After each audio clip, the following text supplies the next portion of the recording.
Hello, Aries. This is your May reading, a month ahead reading. And we're going to start out with an oracle card and see what kind of energy you'll be working with here in May. One card only. There we go. The sacrifice. Well, that's going to be a tough one, huh? There's something you're going to need to give up in order to get recognition or move up to another level. So if there's something you kind of know that you have to stop doing this one thing if you really want to move up or move on, this is the month where you need to let that go. It's for your highest good. It's to help you move forward, but it is something that you're going to have to sacrifice and something you really don't want to, but it's time. It's time to relieve yourself of this old stagnant energy or task that doesn't serve you anymore, that is just holding you back and preventing you from being able to progress, to become a master in whatever field, hobby, or area that this might be. You have to let go and surrender or sacrifice that thing in order to bring better things into your life. All right. Some kind of heavy and deep messages this month so far. So let's see what kind of tarot messages we have for you. It could even have to do with diet because this to me is looking kind of like an orange. So it could mean giving up certain foods in order to improve your health. So we're starting out with the High Priestess. And then we have the Seven of Feathers. The Temperance card. Makes sense. The Six of Roots with altruism. The Daughter of Feathers.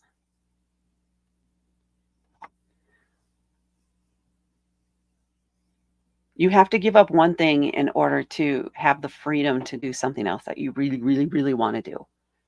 That's what's pushing through a lot.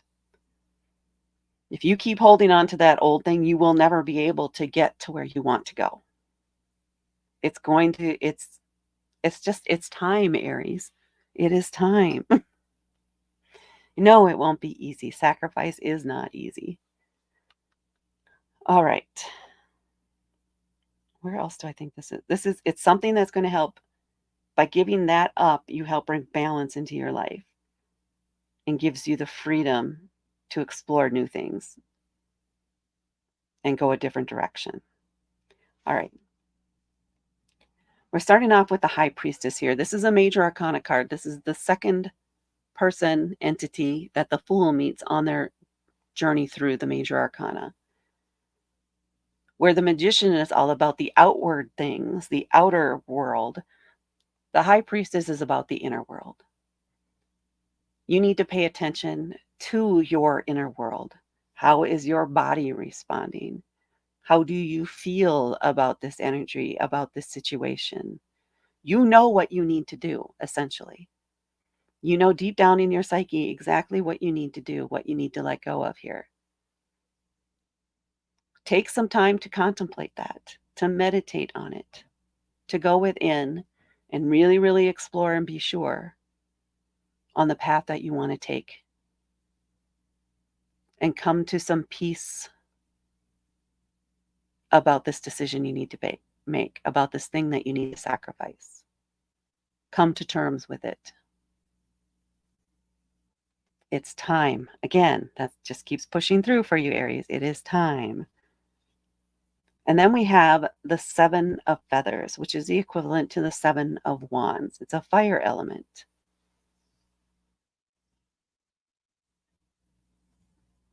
This is where you need to stop. Well, no, this again is about assessing where you're at. Because this thing you're holding on to is not giving you the room or the space to move forward, to move on. So you may just be into too many hobbies, into too many things that you're passionate about, and you're trying to spend energy on all of them. And as much energy as you might have, Aries, you do not have enough to focus on all of these. It's too splintered. You need to focus. find a way to focus, which means you're going to have to, again, sacrifice something in order to benefit yourself and really build something beautiful in the areas that you really want to focus on. You don't have to keep doing all the things. Time to make that choice. And then we have the Temperance card, which is just, further reinforcing this whole message here. This is another major arcana card, and this one is about finding balance. Trying not to put so much energy out that you have no energy for yourself. Trying not to put so much energy. It's like finding work-life balance in a way, but in a much more energetic way. If you keep expending energy in all these different things and all these different tasks for all these different people, what do you have left for yourself? Nothing. Not much anyway. You're hanging on by a thread. You need to bring that into balance. You need to pull some of that energy back. Again, sacrificing some things to benefit you in very positive ways. It's like you're turning more toward quality instead of quantity. You want quality of life, not quantity of people, friends, things to do. It's time to pull back.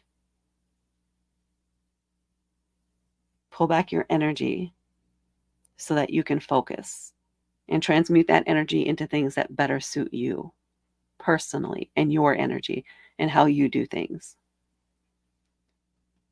And then we have the Six of Roots, altruism. This is also the equivalent of the Six of Pentacles. If you have no energy to spare right now, how can you share any more with anyone else, with anyone new? You have no energy to give to anybody new or anything new.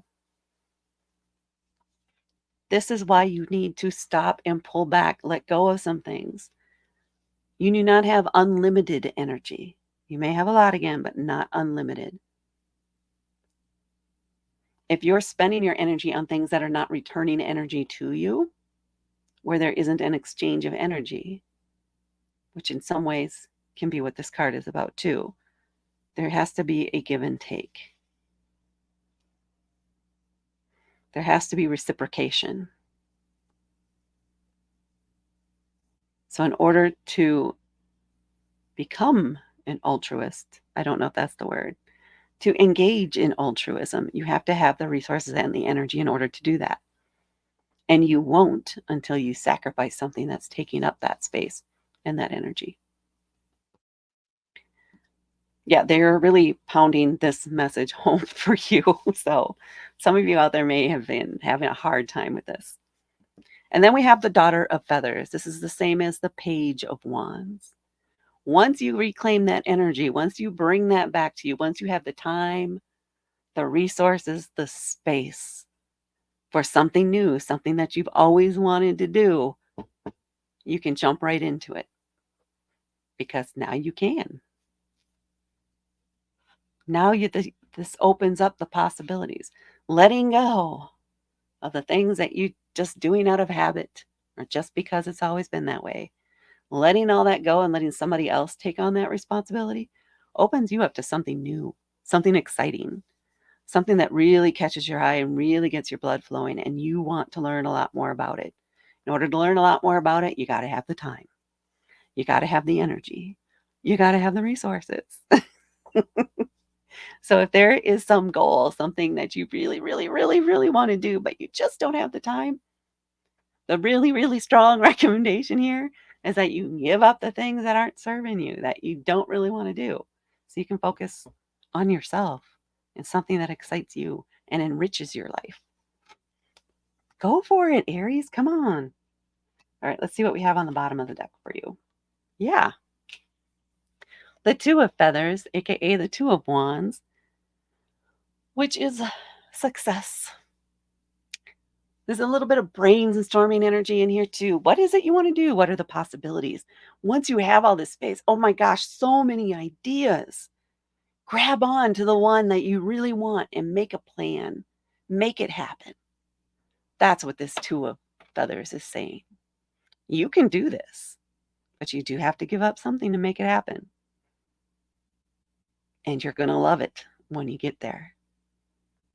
And that, Aries, is what I have for you for May.